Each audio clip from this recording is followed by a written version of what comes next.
Good morning, dear industries of the future. I invite you today to a special talk show dedicated to what we have been discussing all the way here, and it's the leadership of the future. We're having as guests amazing people who have achieved a lot despite their young age. And let's introduce our keynote speakers and announce our show with a short trailer video.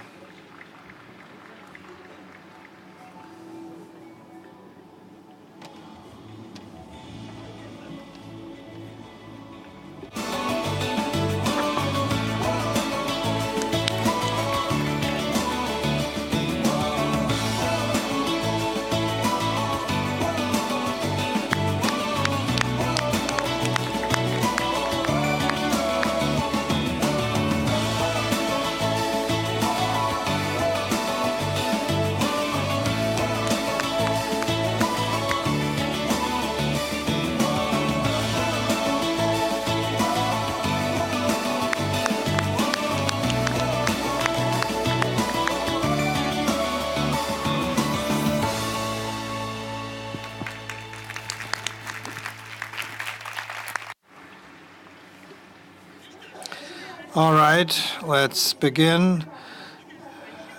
And our studio is here. Our audience is both in the room and also on stage.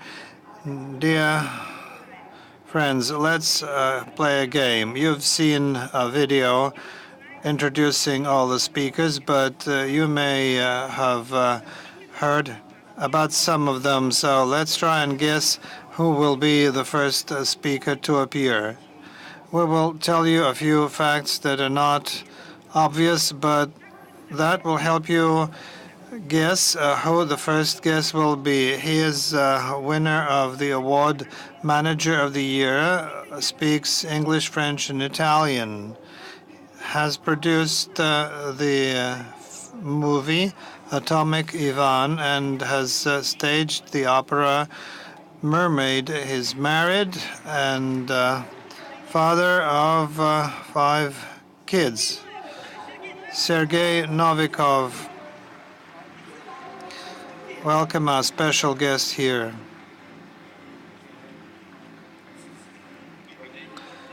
Good morning.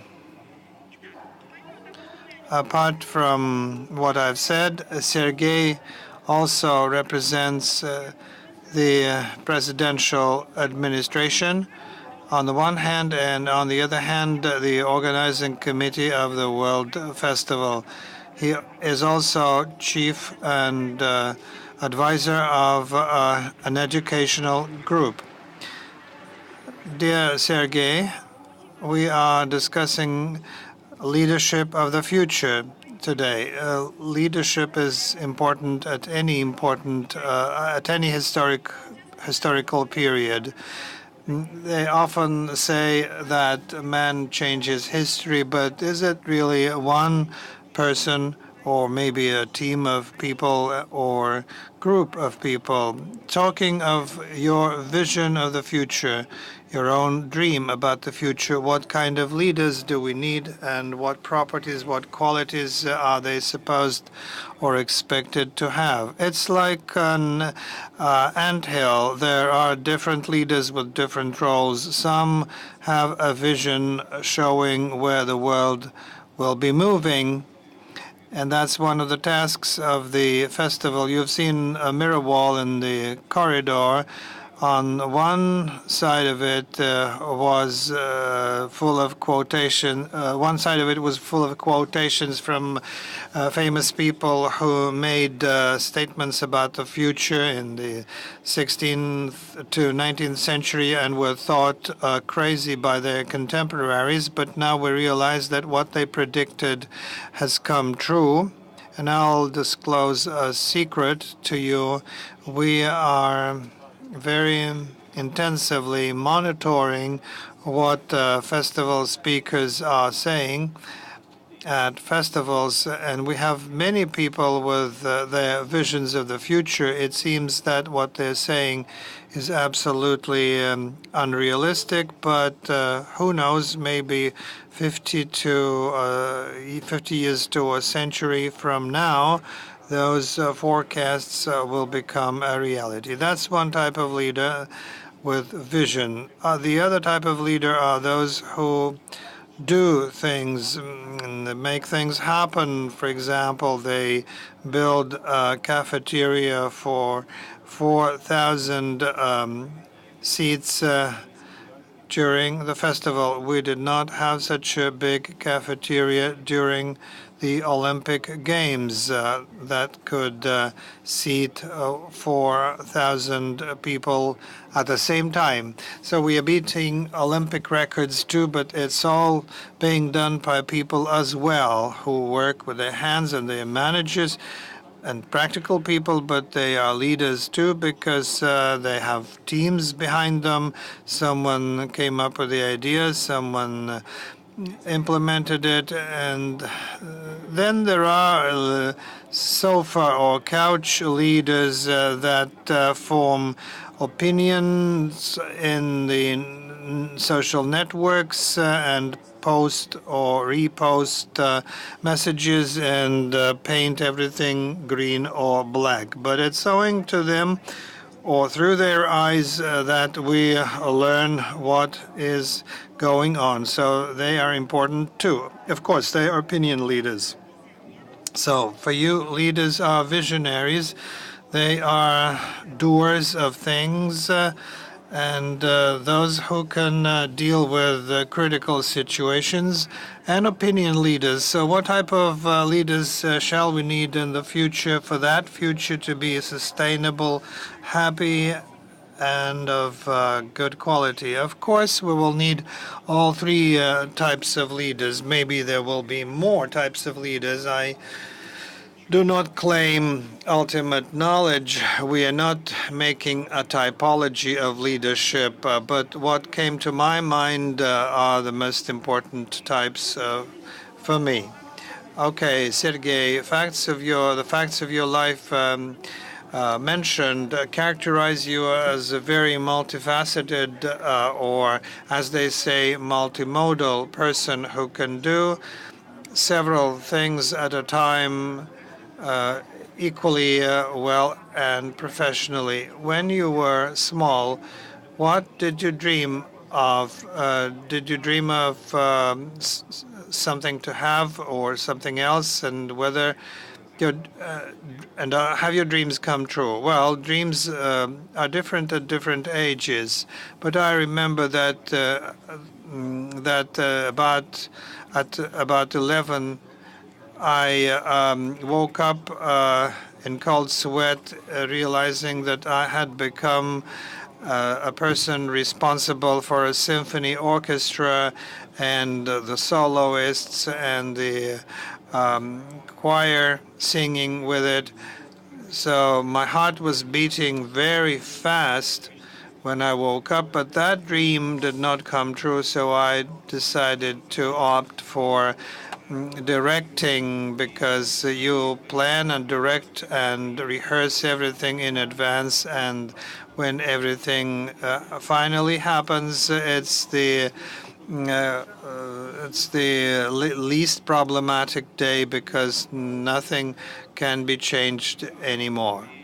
That's good for my psyche, for my peace of mind. I like to be in control of things. But, we have an international symphony orchestra here. All the people who have come here are soloists or winners of competitions. But after gathering here from all kinds of countries, Peru, Uruguay, Japan, Canada, Russia, and Belarus, 15 countries all in all. They have rehearsed together, and tomorrow they will hold a concert rehearsing a symphony repertoire is indeed very difficult. And they're actually solo performers. They're not used to serving somebody. I come there and the orchestra is playing for me. And here you become the second violin in the orchestra. Psychologically, it's not that easy also. We'll see what happens. And as a member of the organizing committee, I should say that you cannot say, well, now I am going to direct your performance because it's my childhood dream. No, first you must win their trust, and then you try to somehow lead them. But as I understand, your dream is coming true.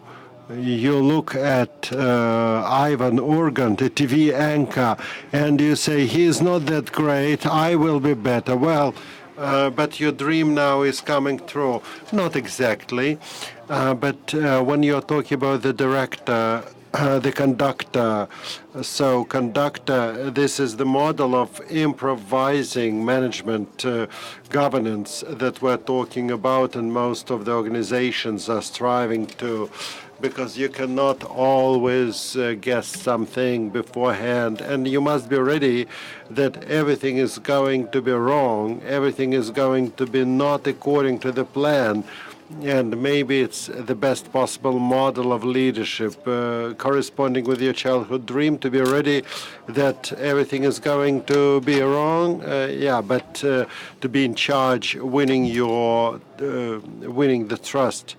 But we're always ready that things are going to be out of schedule, and you shouldn't surrender, just like the fairy tale regarding two frogs. You move and move and move your legs, and then you get some firm ground. The organizing committee at this festival is behaving like this. First, we have the problems, and we're almost drowning. Then we continue doing something. Then we look at new opportunities, book more hotels for everybody so that people don't remain homeless. Also, we have new places to give meals. We even have this Meals on Wheels thing. And we hope that we're going to have smaller and smaller lines. Then we become perfect and the festival would be over. Colleagues, yes, we're getting the firm ground. We're creating the firm ground this way. Sergei, when we talk about the people in our show, we want to hear more personal stories.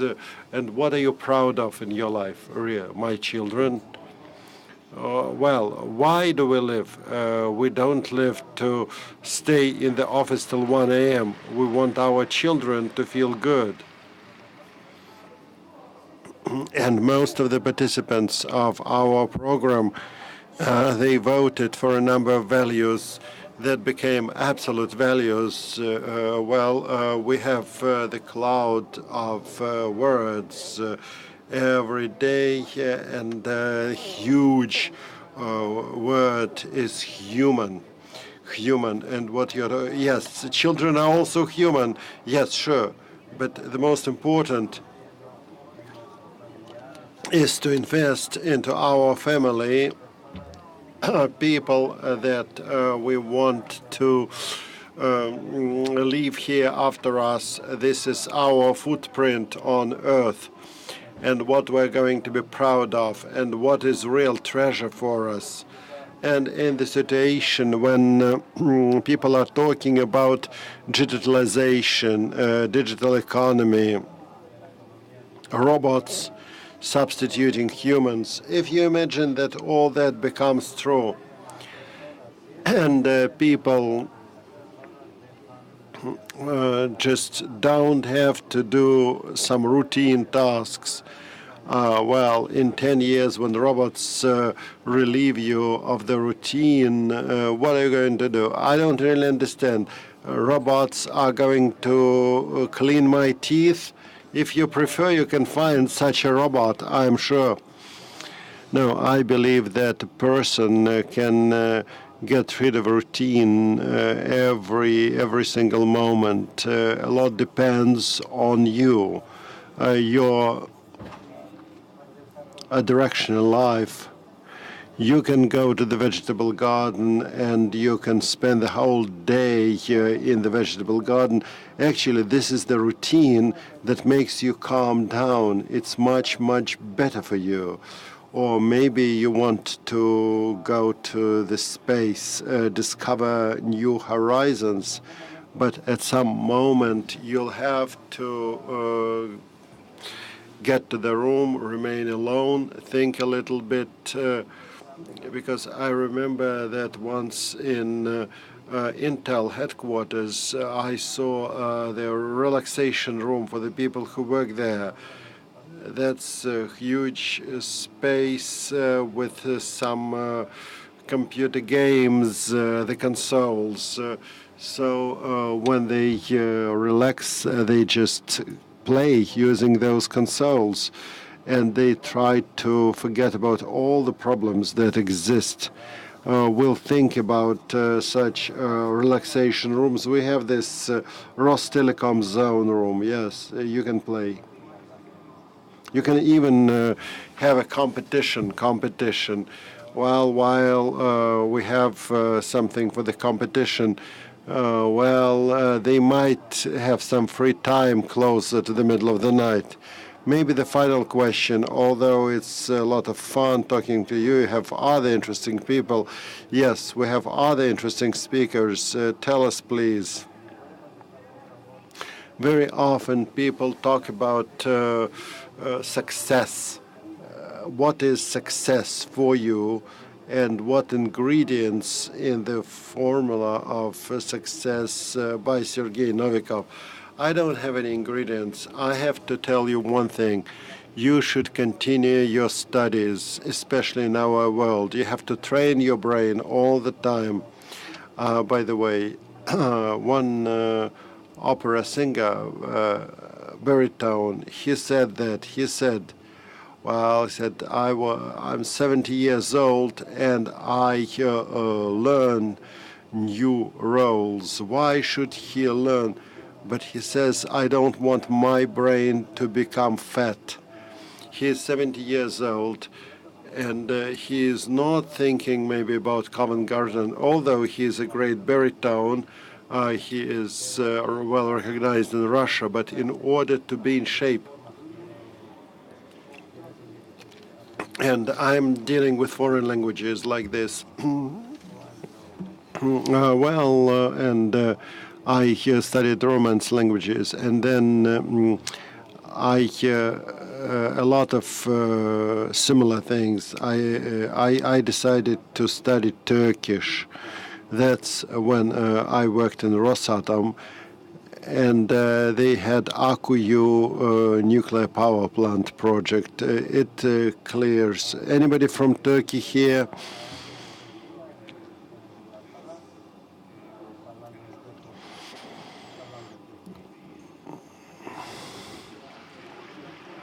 Sergei, that's fantastic, and I believe that it's a wonderful premise. Constant development. It doesn't matter whether you're going to use it as a skill, just as fitness for your brain, fitness for your soul. And we have very interesting, so we have this bag, and this is the mascot, the cat. He keeps the questions. This is the bag of questions. Whatever you take out of it, how many? One? Well,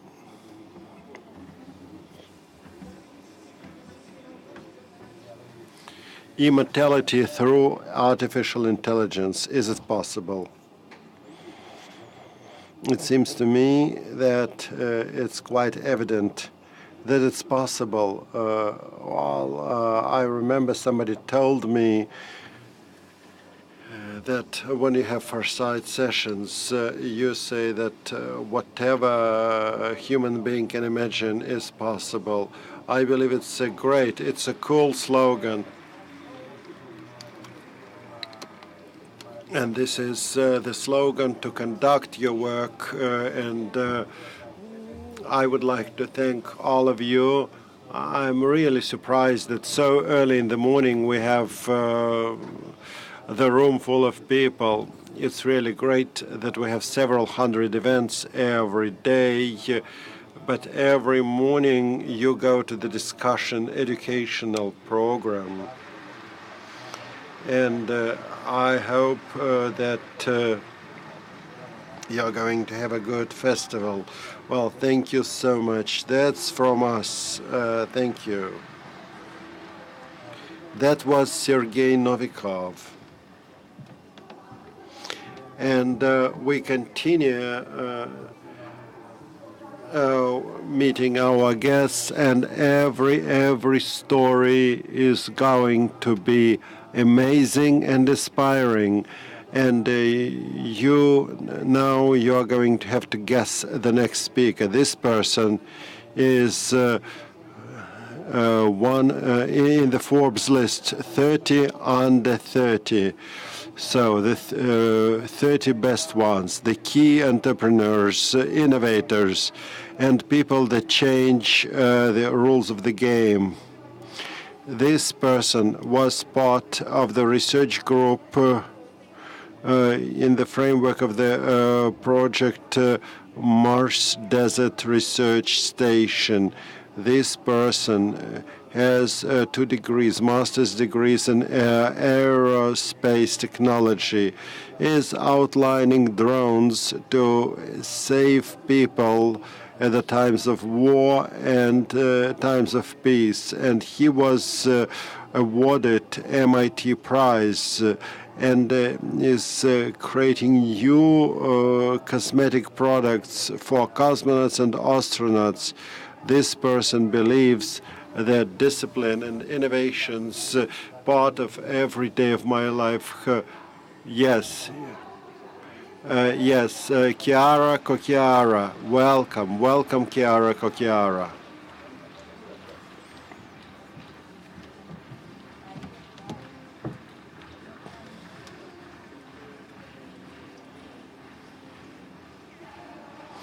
Chiara, welcome. I will now switch into English so that it will be more convenient for me to talk with Chiara.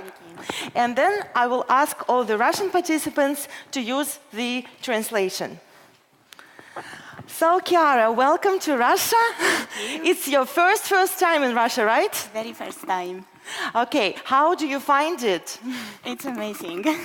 It's amazing. It's been your one day in Sochi, right? Yes, it's one day, but it's the feeling that I get from this place and the people that came to welcome me and hosting me here, it's just been really, really good already. Great. We are very glad that you made it to the festival. And I think that your life story is something that can be really inspiring for the majority, actually for all of the people here. With you, I want to start with your childhood and with your childhood dreams. When you were a child, what did you dream about? And which of your dreams came true, and in which way? Would you tell us?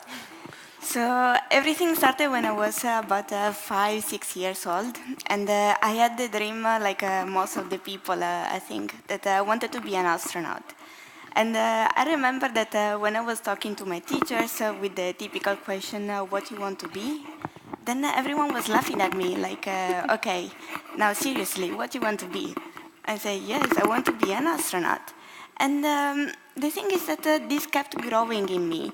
So I continue having this dream, and I studied Greek, philosophy, art, so something totally different. And then when I arrived at the university choice, I told my parents, I want to be an astronaut. So I'm sorry, I'm not going to be a doctor, I'm not going to be artist. I just want to be an aerospace engineer. And that's where I started to build my dream. So I worked, and actually, when you ask where I am now, I fulfilled part of my dreams already. I participated to an analog mission for astronauts. So basically, one of the biggest challenges right now is to understand once we arrive on Mars, what do we do there? How do we live there? And we are simulating it. So there are missions for that vary in time, and we have like 2 weeks up to 1 year missions, and we really live like astronauts. So what do we do? How do we live? How do we breathe? What is our scheduled day? And I did it for 2 weeks, and it's just I lived my dreams really. This is just amazing. I think that a person lives their dreams. But now I want to ask you, like, why Astronaut? Why did you dream about it in your childhood? Did you read a book, watched a movie, met someone, or it just came to you, just occurred to you? It is a funny story because about a couple of years ago, I spoke to my mom, and we found out that my mom, she had the album of pictures from the first landing on the moon. And we never talked about it. Really? So it is something like we have it in the family. And maybe it's also the fact that since I was really a child, my parents were traveling a lot. And I've been on a plane since I was really, really young. And then I had this feeling of flying, but not flying with a machine, flying without anything, flying as a human. And the only way of doing it is with no gravity. So that's what I would do when I would be an astronaut. Wow. Well, this really looks fascinating. And now I think that you are doing more and more because you are meeting new people, you are having new ideas, and you are developing yourself. With Sergey, we discussed that people should never stop developing themselves, never stop learning. Like, what did you learn in your life? What lessons have you learned in your life? And maybe what have you learned recently? And it was your little invention for yourself. I totally agree with this. It's one of the main things that characterize me, and that's exactly that I never stop. And I think that we always have to set up goals in our lives and never think that we reach the end, because that's where we stop building ourselves. And when I say building myself, it's also building the future, because it's each of us that is contributing to the future. We want to be the leaders, but this means that we have to be now this. And something that I really learned is that the only way of proving myself what I can be is always to keep putting passion and putting commitment in my daily life. And I keep studying. I have the 3 master degrees, and I finished my MBA. And I think that we don't have to stay with our job and go to work and say, okay, my boss told me to do this task for today, and that's what I'm doing. No, because then we will be the normal employees. We want to make the difference. We want to bring something new. And that's where I started to innovate. So what can I do? And I bring something for myself. I bring something for my company, for the people. Like in my company, we have, I noticed when I arrived that there were very older people than me. I was the youngest. And then I started to think we have to change it. How can we do it? And then I started to talk to the head of my division and say, look, we have to bring an internship schema. That is something that comes to your mind like a normal thing, but we were just not doing that. So how can we change it? And then I started to think, what can I do bigger? How can I improve what is in society? And that's where the MIT prize came. So we have this big problem nowadays of immigrants. And for me, I come from Sicily, a small island in the south of Italy.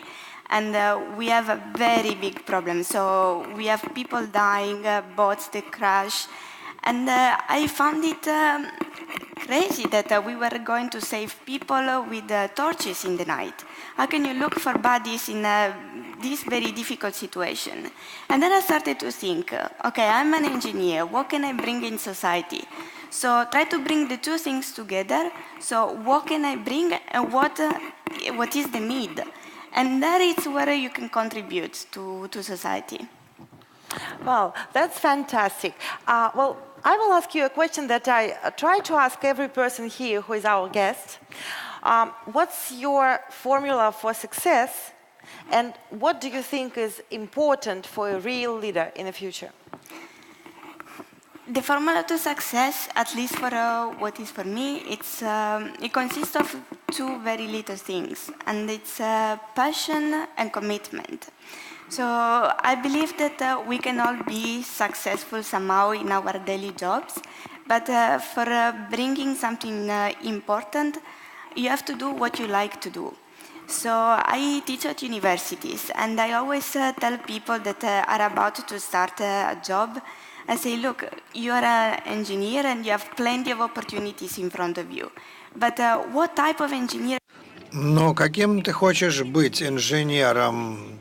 Я работаю в космической отрасли, но можно работать в наземных секторах этой отрасли, готовить полеты и так далее. Это все разные части одной и той же индустрии. Что же тебе нравится? Потому что если ты будешь делать то, что тебе нравится, тебе легче будет добиться успеха. Правильно ли я поняла, что успешный человек – это тот, кто любит то, что делает, когда есть страсть и есть способ выразить эту страсть в реальной жизни, и когда ты предан этой страсти, когда действительно делаешь все, что можешь, для того, чтобы... Yes, because I see it every day. Like I go to work, but I don't feel like I'm going to work. I'm feeling like, okay, what do I build now? So what is the new challenge of today? And this is important because we have office hours, so we work from 8:30 to 5. But then what if we need you for 1 hour more? Then if I like what I'm doing, it's not a problem to stay 1 hour longer. And that's where I can bring something to my company. All right. Well, you've done a lot about Mars and about the Martian desert, etc. Can you imagine that in, say, 50 years or so, we really colonize Mars? What would you be doing if you work in this project for colonizing Mars? Who would you be there? What you would be doing? I want to be one of Mars. So yes, we are working on that, and my idea is that we will have people living on Mars and people living on Earth. So I imagine a world where we live obviously in different conditions because the planet is different from the Earth. But then we can bring benefits from one planet to the other. So that's where I really imagine that we will end up. Because we will be able to colonize at first, so we have humans that will be living there, but then they will be developing in parallel. So we have really the humans and the Martians from there, and we will be building life. Well, that's great. That's great to dream like that, to dream globally. I think that's what we're missing. Kokiara, we have some questions for you from this wonderful Mako cat. Anything. We have plenty. We have lots. You can take any or several. Just one. Okay. But can you please translate this? Oh, sure. What do you think is the main danger of the artificial intelligence? And what dangers can it bring to people, to humanity? This, I thought about it. Like, I work for the future, and artificial intelligence in space would be very, very good. But there are some things that I think might be negative. And there is one movie that reminds me of that. It's called Her. And I don't know if anyone of you has seen it, but it talks about one man that basically fell in love with a computer, with a machine. And I have the fear that if we imagine that artificial intelligence that will have feelings, we will really believe it. And it's true that we create the feelings in the robots, but they're not humans. And I have the fear that people will really confuse other people with machines. Okay, well, we see. When we discussed it with the audience, we found a formula that artificial intelligence is okay. It can bring a lot of things to our world, a lot of good, positive things, but it is very important that people know how to manage it. And it is very important that there is a balance, that we do not get involved into technology that much that we forget about the humane kind of all our relationship, of all our life, and what we really value and what we do in our lives. So I think that we will try, in the future, we'll try to see this balance. And maybe my very last question to you before I let you go with my huge regrets. Probably if you see a vision of a future, there is your personal vision of the future.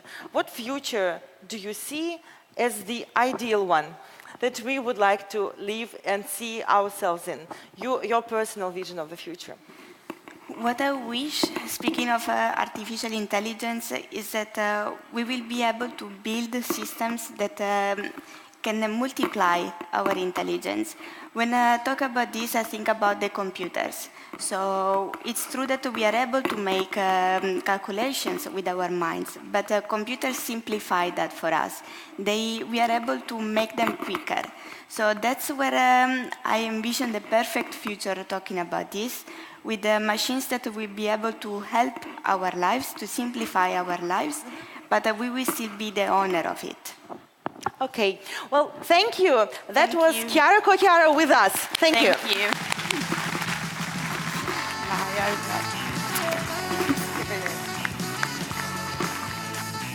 And Chiara, this is a small festival gift for you, the unique stamped collections.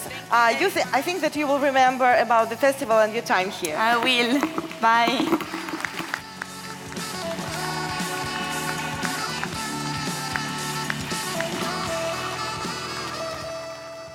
Ну, а я переключу. And now I switch to Russian, and let me introduce our next speaker that you will try to guess. He is chairman of the Africa Rising Foundation. He is the global messenger of UN AIDS program, Protect the Goal, and he is vice chairman of the Pan-African Youth Council. He has spoken at the UN General Assembly in 2016. He is the grandson of a communist and revolutionary whom we know very well, who was in prison for 27 years, and who is famous for the quote, "It's impossible until it is done." Ndaba Mandela, welcome.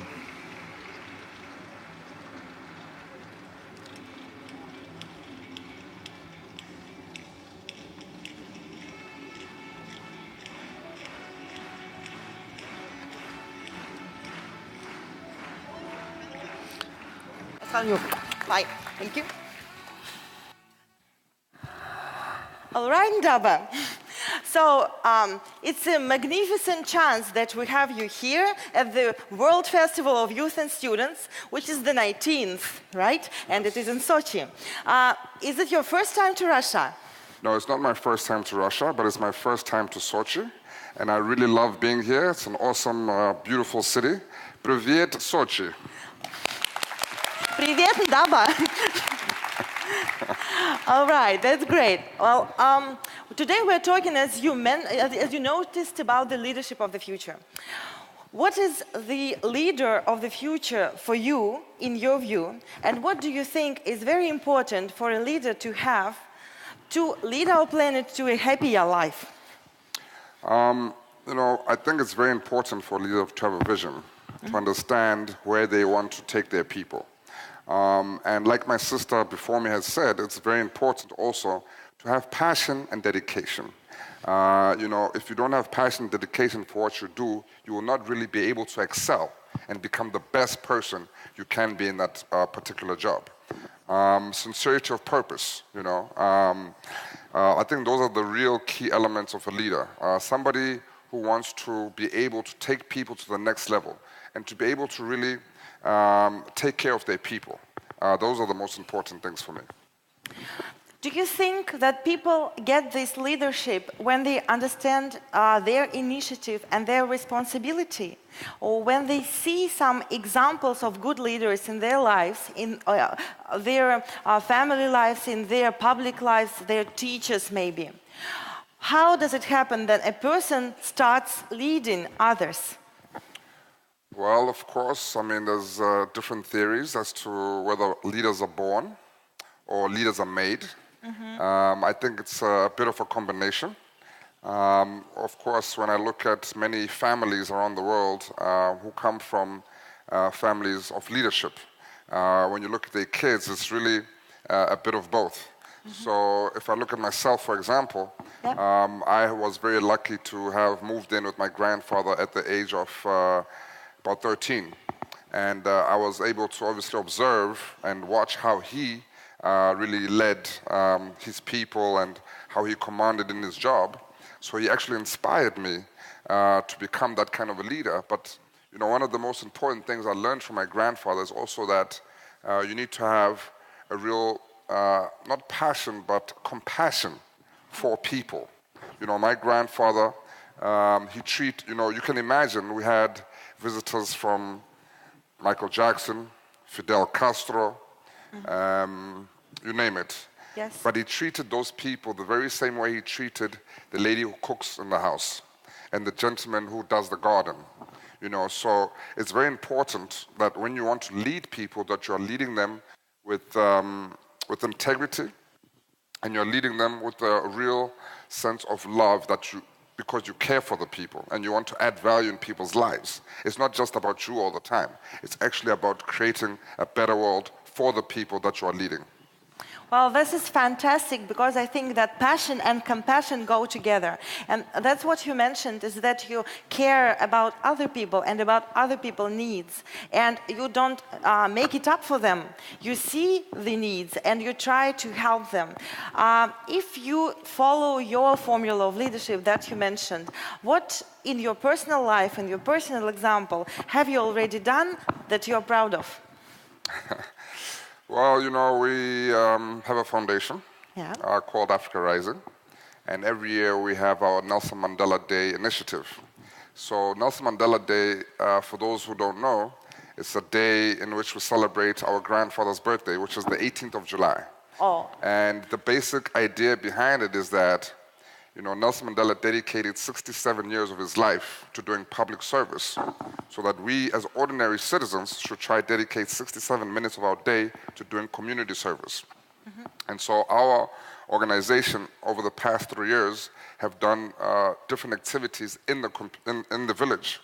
And this year we took 80 girls from the village and took them on a 4-day computer coding program at a school in the city. These are girls who, some of them have never touched a computer. Obviously, they can't afford computers. And most of the kids in my village finish high school without even touching a computer.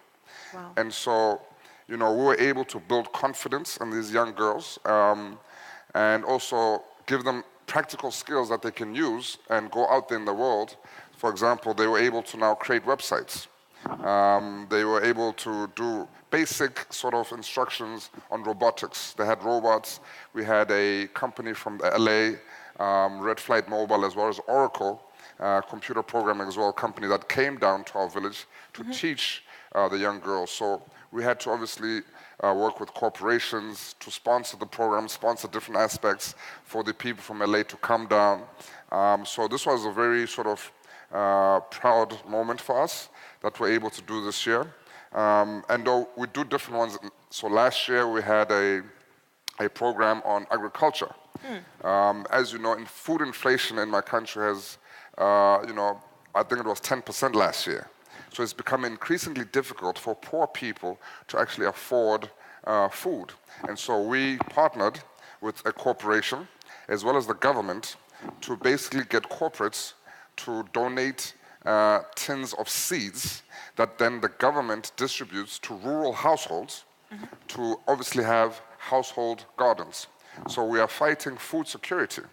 And that's what we did last year. So every year we have a different sort of initiative that we're doing. So that for me has been very successful. And obviously it's just the beginning. There's still a lot more to do in different areas. But we really look at technology, education, entrepreneurship development, and celebrating African culture as our key sort of areas that we work in. But of course, agriculture goes hand in hand with that because food security is one of the most critical issues that we're tackling in this modern day world. Well, this looks really fantastic and amazing. I understand why you're proud of it. I'm proud of you and what you've done. Thank you. Well, you know, what you're talking about now is very important for our participants. Do you know why? Because they are creating initiatives. And they are creating initiatives for the future that will change the world in the way that the participants chose and would like. And we are just at the stage now with our group work, because we work in groups of 5 people, like about 400 groups of 5 people together, all this time also talking to different experts and speakers to first of all see the collective vision of the future for people from 99 countries who are here in this room. The first one is to agree on what vision we all share and would like to fulfill. The second one, the step that we made, is to understand the needs of people that are real, that are urgent, and that we need to fulfill and meet. The third step that we made is to understand the challenges and the opportunities that are there in the world and what can help us do things and what can keep us from doing things. And just yesterday we started talking about group initiatives that would become youth initiatives of the festival. And at this very important stage, I would like you, as a person who has already fulfilled a lot and has already tried a lot of initiatives, to give a piece of your advice, or maybe hot tips from Ndaba Mandela to all the audience, what you should look at very precisely and very specifically when you create your initiative, what you should check, what you should be sure of when we start, and what risks you may have here. Because as you know, there are lots of ideas, lots of initiatives that lots of people think of, and we totally agree with them because they're good. But when they come to realization, to fulfillment, well, there are lots of problems and there is lack of motivation in some ways, or people cannot build a team. What should be there? What are the key ingredients for an initiative to be born, to be grown, and to be successful? Well, of course, with any initiative, firstly, you have to look at what problem are you addressing? What is the challenge that you want to eradicate in the society? But before you can get there, there are so many different sort of causes and initiatives in the world. Like my sister from Italy said, if you do not have passion for what you're doing, you know, you will come across a lot of challenges in your own pursuit of trying to alleviate that problem. So when you have passion for what you're doing, you're already going to be able to kill a lot of the risks that are associated with you being able to continue, because it's a challenge. So it's something that you have to do every single day. So the first thing is to have passion for what you're doing, right? That is very, very important. For example, what makes the best doctor? What makes the best scientist? What makes the best teacher or lawyer? It's passion. Of course. It's not because they are the smartest person, right? It's because when a plumber gets a call at 2 in the morning that there's a leak that has been burst, he gets excited. Yeah? He gets excited. He says, you know, I can't wait to see what kind of pipe it is so I can get out my number 5 or number 2 wrench. You understand what I'm saying? So it's really passion that is really, really important. Number 2, you need to have a mentor.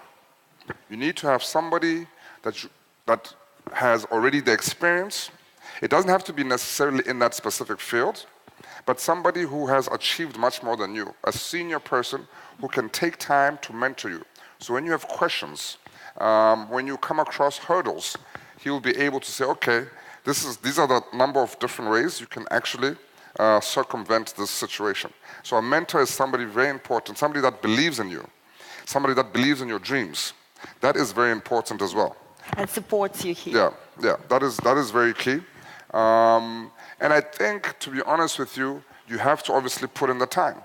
And passion will drive a lot of those things, right? Because you want to achieve, because you like it, you love it. That's what makes you who you are, right? So each of us, all of us here have that within us. We have something that we love. We have something that bothers us in our community. You know, when you walk into a community, when you're going to school, there are things that may bother you. It could be the poor person who's living under the bridge. It could be the building that's full of graffiti. I mean, it could be, there's so many things in the world. It could be your sick grandmother, your sick friend, somebody who's dealing with terminal illness that you're worried about. So maybe you'll go into the health field, you know, because as you know, HIV/AIDS has become a huge epidemic. And people are not being able to speak about this. So it's really about making sure you find within yourself what it is that you are passionate about, get a mentor, and go for it. Well, great. I think that this will help us a lot to be more successful in our initiatives. And maybe my last question to you, my question, but there are questions from the cat, from the bag.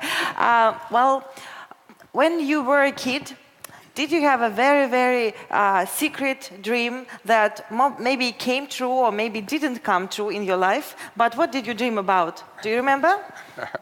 Yes, so I have a funny story. Yes, sure, we'll have funny stories. So, of course, I grew up in a very sort of humble home.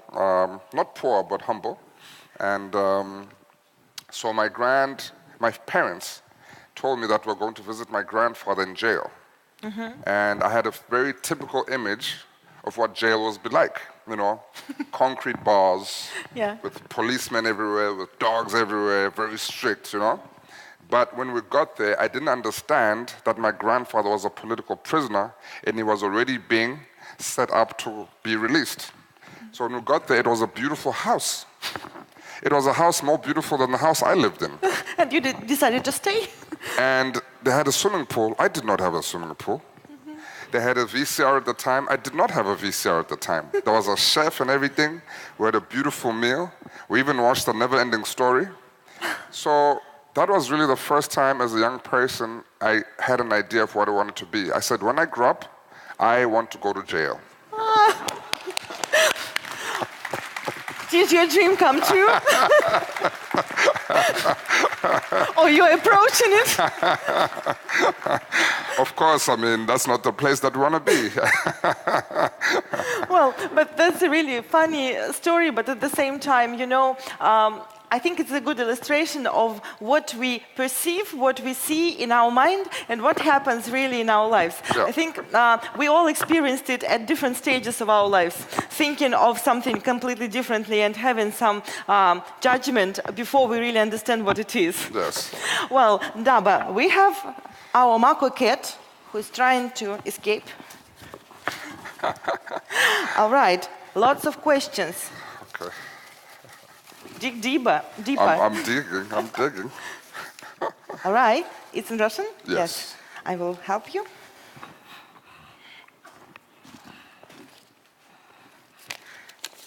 All right.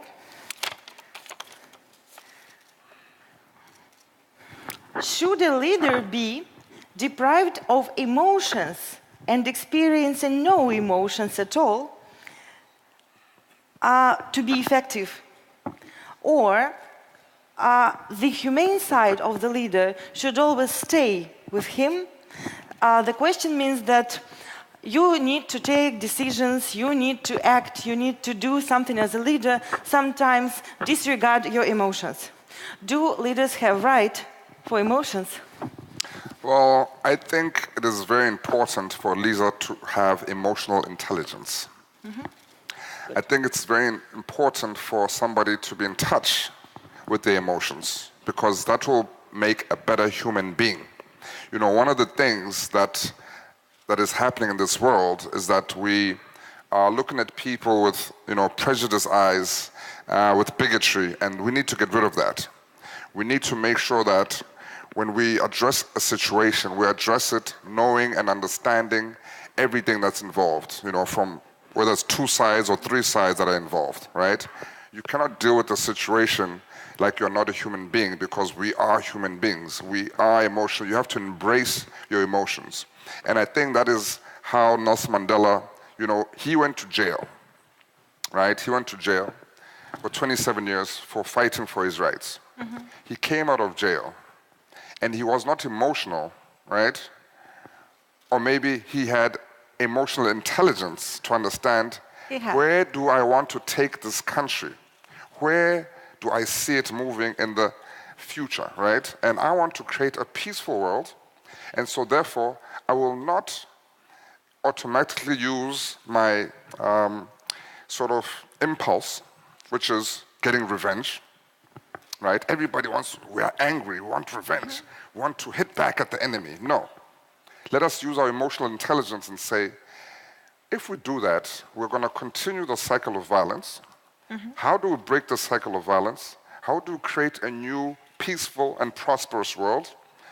Is by exercising love, loving your enemy, right? And one thing he said is that in order to defeat your enemy, you must work with your enemy, because then he becomes your friend. Yes. Right?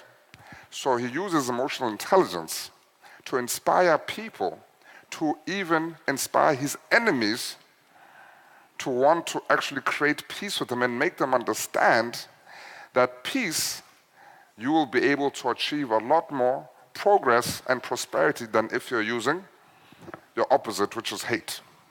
Yes. Right? So you have to be very emotionally intelligent.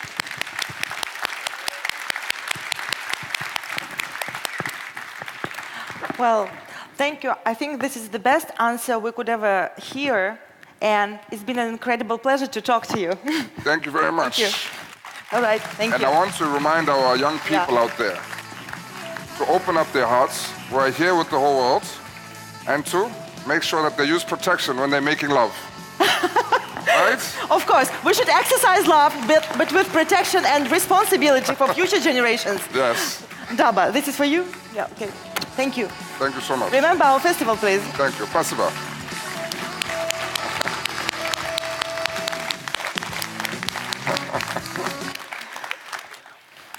Ну, друзья, мне кажется... Well, friends, if you collect quotes, now it was just hard.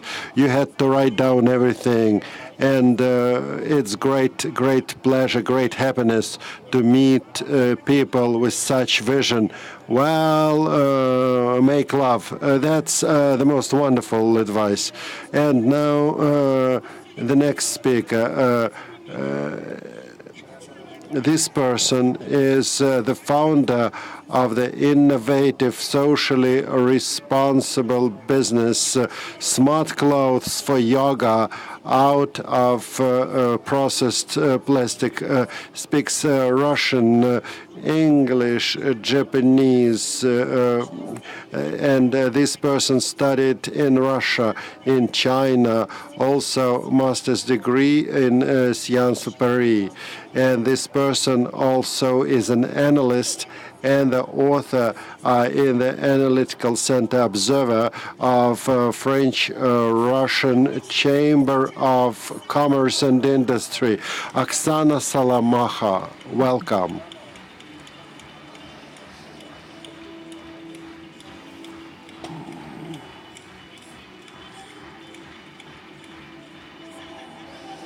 Oksana, welcome. Thank you so much. Well, my back is to you, but I love you also. Well, and this is going to be in Russian. And notwithstanding your knowledge of 5 languages, we're going to prefer Russian with great pleasure. Oksana, you are an amazing person. And when we talked with you, we had a short interview, and you really impressed me with your vision and your understanding of the large-scale processes in the world. I would like to ask the following question. You visited many countries, you speak many languages, and there is this saying that you have as many personalities, as many languages you speak, and if you speak the language so well, you feel the culture, something is added to your personality. You speak 5 languages, you lived in different countries, you studied, you worked in different countries. Have you managed to calculate the universal formula for human happiness in the future? What is going to make these people from different environments, different cultures, what would make them equally happy? Interesting question. Well, I was not that great in mathematics. I am still calculating that formula. But if you look at different cultures that I'm aware of, where I used to live, where I live, are there Japanese here? Japanese? No. Well, from in Japanese and Chinese culture, what could I borrow is respect of older generation, and respect, not just respecting older people, but respecting nature, respecting environment, respecting yourself. It's highly important, because if we respect each other, the world is going to be better and kinder. French, Swiss cultures, the close cultures, I would say efficiency. A lot of different time management methods than Russian culture, and I lived in Russia till the age of 17, and I still have this connection with the family. In France, for example, when you turn 18, you leave home and you become independent. I cannot say that I'm not independent. But having this connection with the family, that's what remained. And I think that my family is looking at me from far away city of Blagoveshchensk. Welcome, Blagoveshchensk. And it's really touchy. And I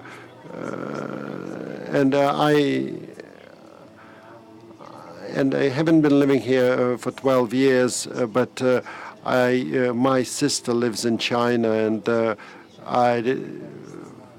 we met last time, we met 4 years ago, and it's highly important to have this connection with your parents, with your families. That's very important. That's something which is the most precious. And family, I'm talking about extended family, not just parents, not just aunts and uncles, but extended family. And this is our universal recipe, and maybe we're going to add something to that recipe in the course of our work. Oksana, you work in the field of social entrepreneurship. Is it called the same way in Switzerland or France? You are in manufacturing yoga clothes, smart yoga clothes, and it's processed plastic. So tell us, please, how did you get that idea? How is it possible to make the clothes smart and out of processed plastic? Well, I'm not the main one. My sister actually had that idea. My sister Anastasia, she lives in China, in Hainan Island, and she is really fond of yoga. And once, after a major storm in Hainan, she sent me a picture. She lives on the bank of the ocean as well. So much plastic, so much waste, and that's where I practice yoga. And we started thinking we're both involved in sports, and we love yoga and we love environment, and we decided to combine.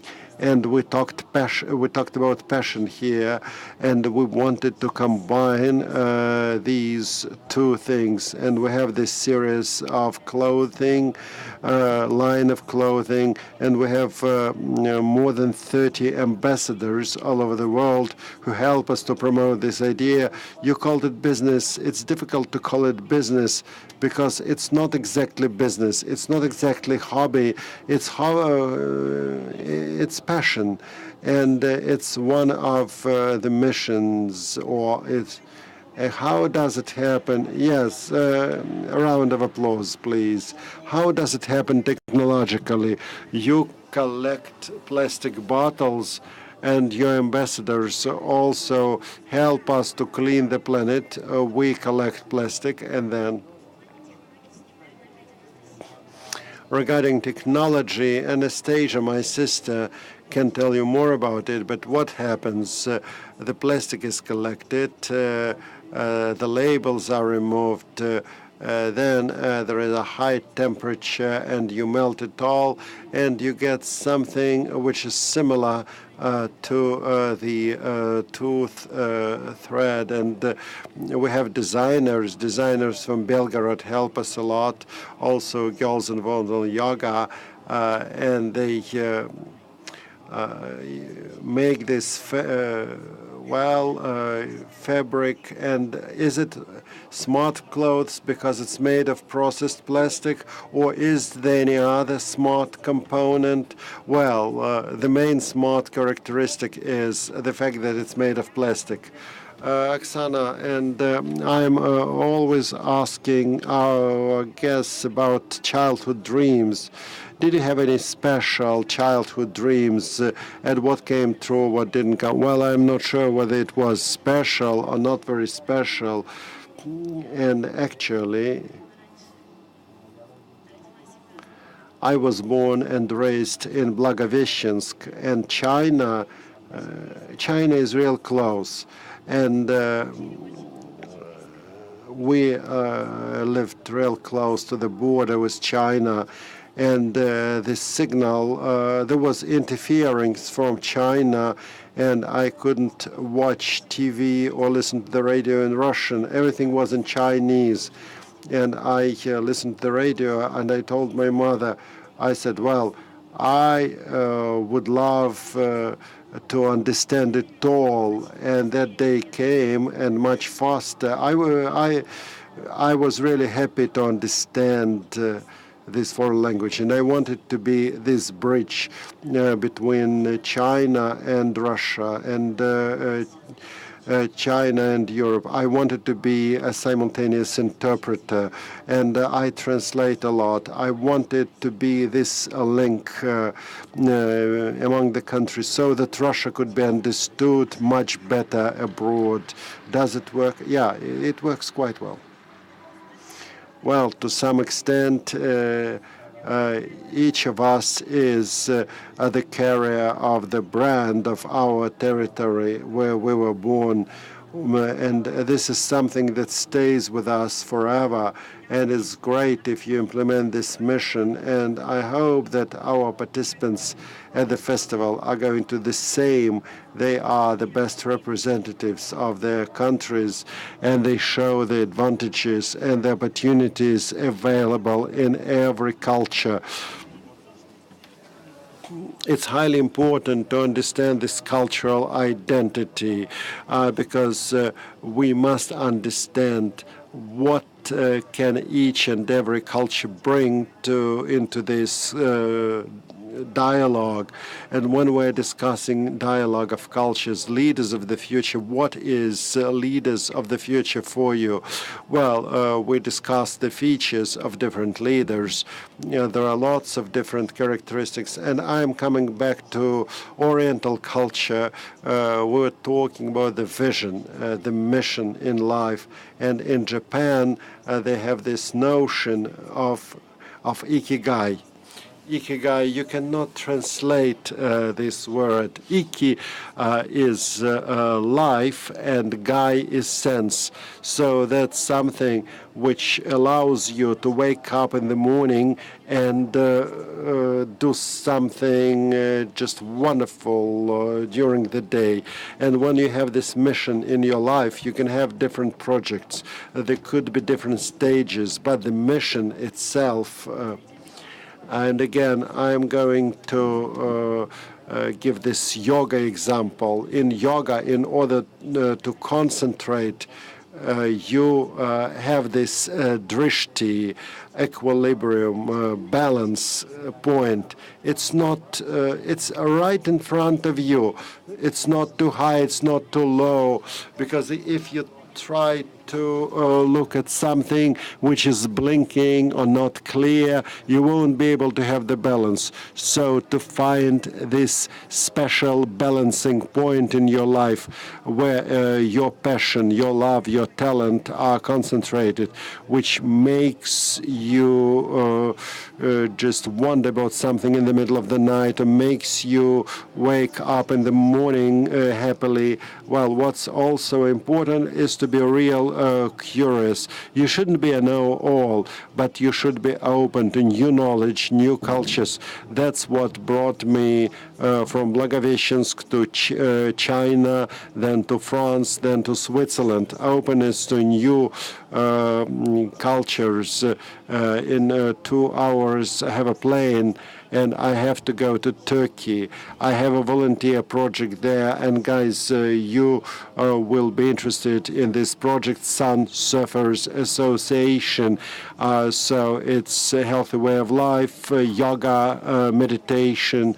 We are going to Turkey, and tomorrow we have a special meeting, just some promotion of our event. Oksana, our cat, is ready. Now, put your hand deep. Oh, it's so exciting.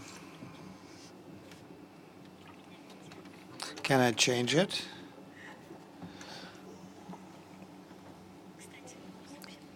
Incidentally, it's about my occupation. How are we going to deal with the waste issue in the future? Who asked the question? Here's the man, Vasily. Thank you very much. I'll come back to my yoga cycled project. Why I don't call it a business, because it's indeed a communication company. We are trying to let people understand that the generation of waste is not a good thing. And back to your question about what are we to do with waste. I think that as a beginning we should generate less waste. And in a consumer society, we do not need that much. We don't have to go to the supermarket and get those plastic bags endlessly and consume. I think people need to understand that and to stop generating so much waste. Thank you for your question. It was the beautiful Oksana Solomaha, person of the world. This is a souvenir for you to remember our beautiful festival. Of course I will.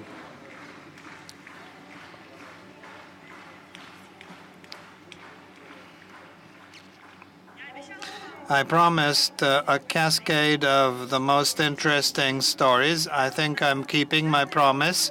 And the final embellishment of this session is our final speaker. I will keep sustaining the suspense. It's the author of many articles and interviews on the future. He's one of the creators of the Russian transhumanistic movement, and he's chairman of the board of directors of the Russian cryo company Cryo-Rus, the author of the idea and head of the project the systemic scheme of human aging. He took part in liberating over 10 people from slavery in a food shop in Moscow. It's Danila Medvedev.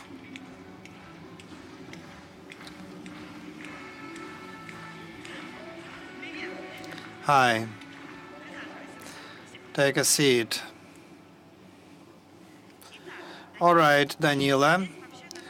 As a matter of fact, we are working on your themes. Thousands of people are thinking about the future.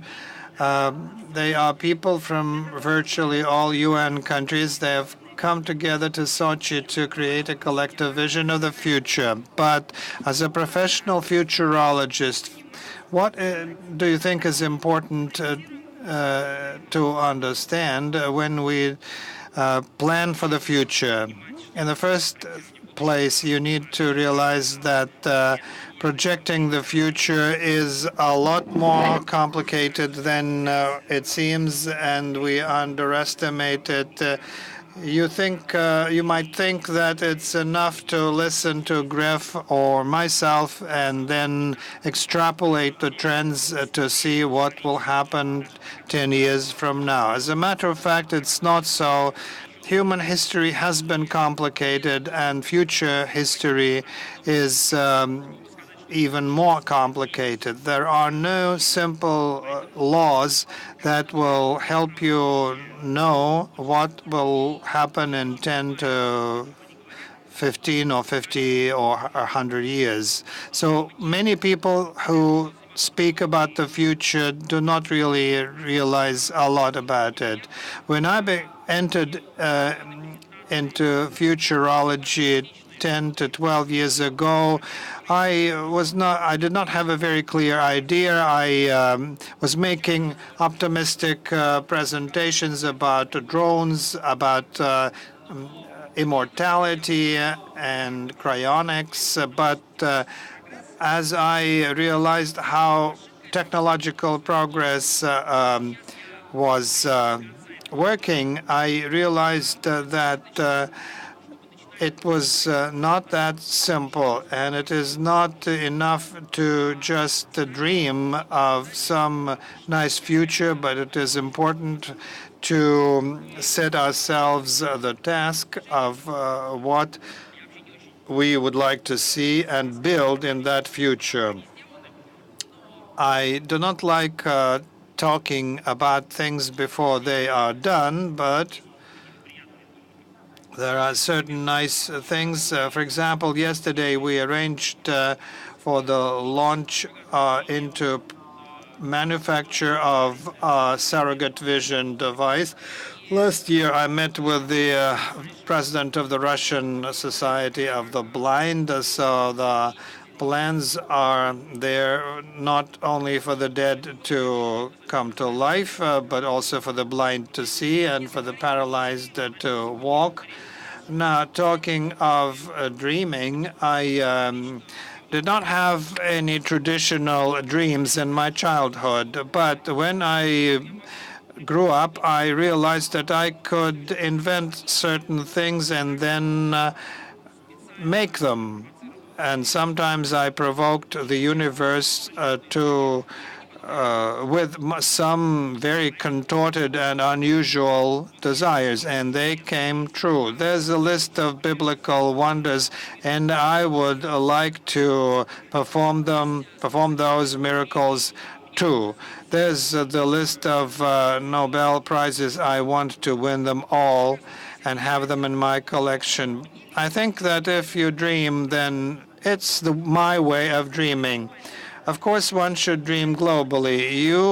Do you dream globally or on a planetary scale or extraplanetary? Of course, there are gravitational pits in outer space, but we need to deal first with this planet because someone set this society to order, put the society to order. So what are the challenges for humanity that you can see? Haven't you analyzed these challenges?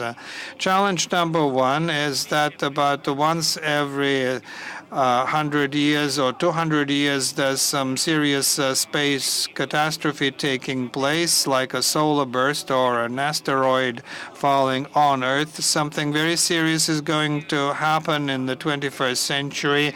It's like the Tunguska meteorite or the Carrington event when all the electronic devices will melt down all over the earth. Now, problem number two is something nobody is talking about, but the worst thing that can happen is that our civilization can collapse under the weight of its complexity, like the Roman Empire did. Until the last moment, the Romans believed that their country was at the peak, at the height of its power. And it seems to us that the technological and industrial civilization is continuing to develop, but as a matter of fact, it can all collapse, and there will be no artificial intelligence, and we will plunge back into the Middle Ages, and our population will shrink tens of times. So what are we to do? We need to expand the intellectual opportunities of humans, and those are not just abstract words about some interfaces, but human beings think about tools, think about spaces. If there were no spaces in a text, it would be a lot more difficult to read. But ancient Romans had no spaces. They would read text without spaces. Or think about zero. Romans had no zero, so we invent innovations that help us think better, like diagrams or bar charts. Someone invented them some time ago. So we need to enhance the human intelligence with such tools. I've done something along these lines, and I will test that in Rosatom in the first place, as this company is badly in need of such experiments, but then I'll take part in another humanitarian project. You said I was involved in the liberation of 10 people in Golyanova. It was more complicated. I learned that there were slaves in Russia.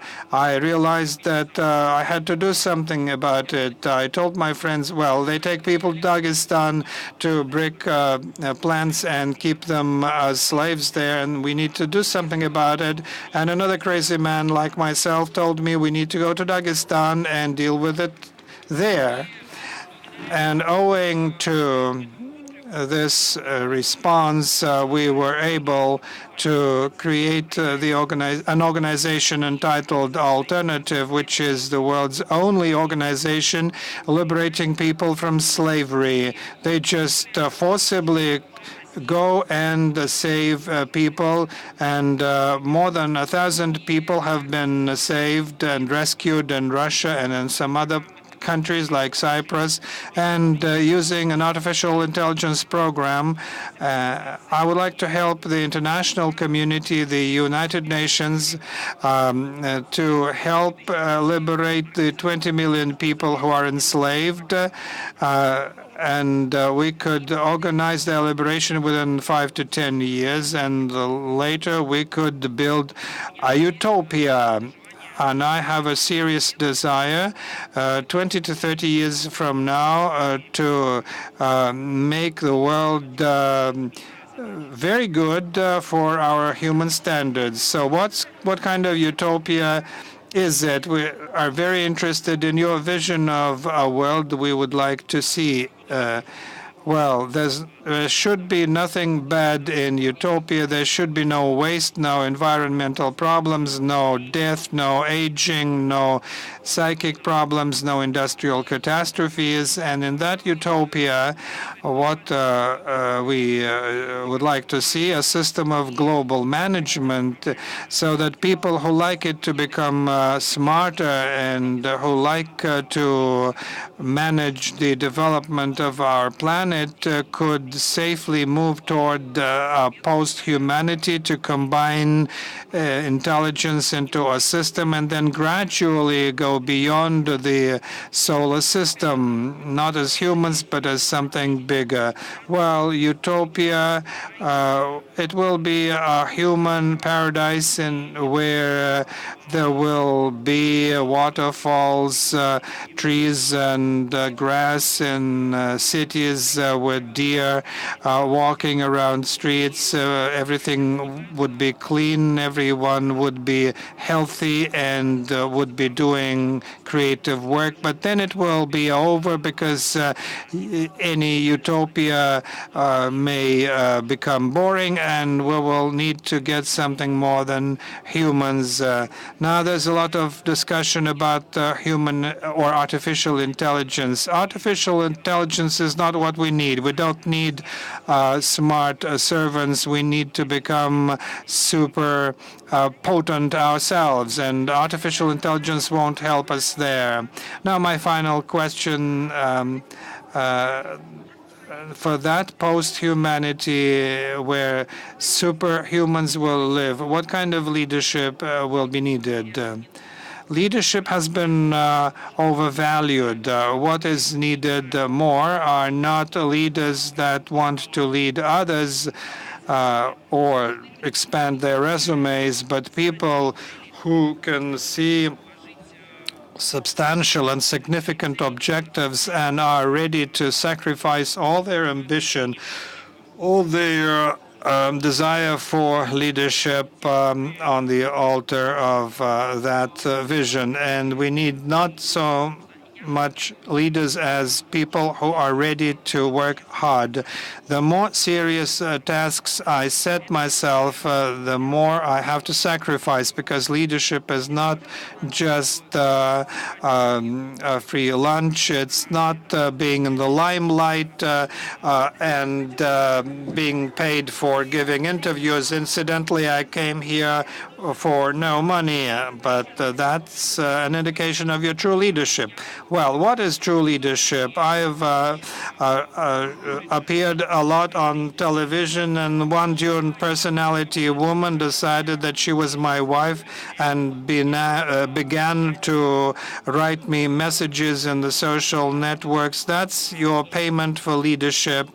And there are many problems that the universe heaps on a person that is trying to change something. So leadership does not make you comfortable if you want to change or rebuild the world. So I would suggest that people first define a dignified goal and then try and move toward it. Russia has one good quality that Western cultures don't have. It's collectivism or ecumenicity.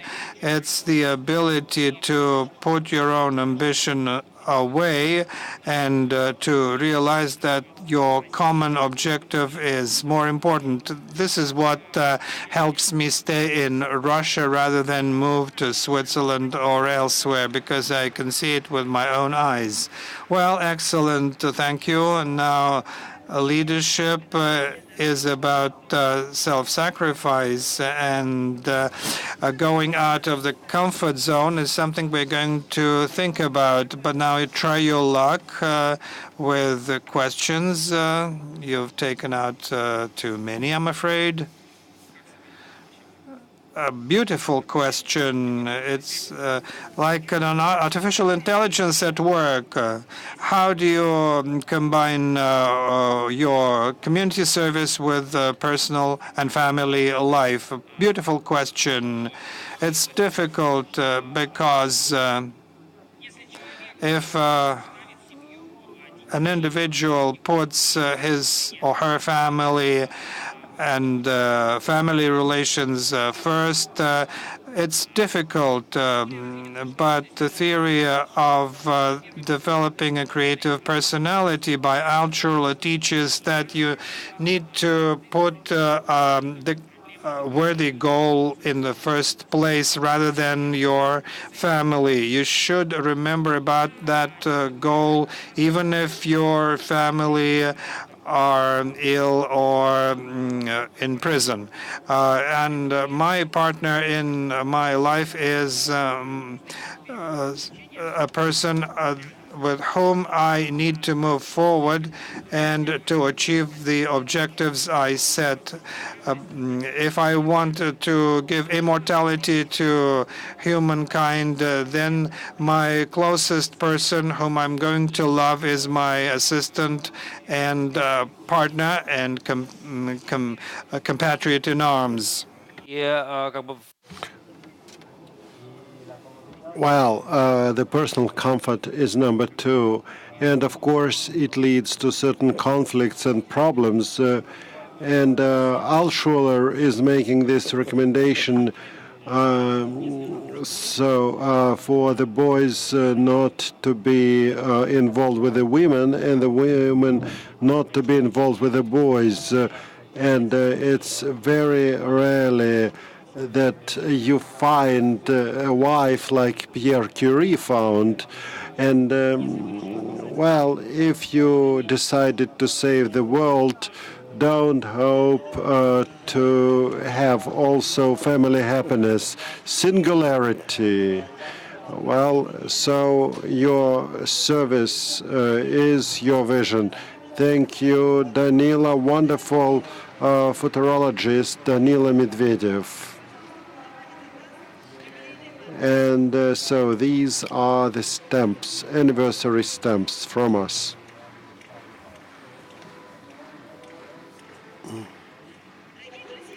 Dear friends, our just participants told you a lot about themselves, but we also have the studios that will have a special task. The leadership of the future, use one word. And I need the microphone. Okay. Okay, starting with this row. Okay, so leadership of the future is right here. For me, is just one word, and you pass the microphone. It's unexpected. Well, for me, it's respect, enlightenment. Well, no, you cannot use three words. Intellect, labor. Well, you must be working the team, honesty, and self-sacrifice, okay, happiness, development, success, and passion. Wonderful, wonderful. And the next, the leadership of the future is safety, dignity, family, goal,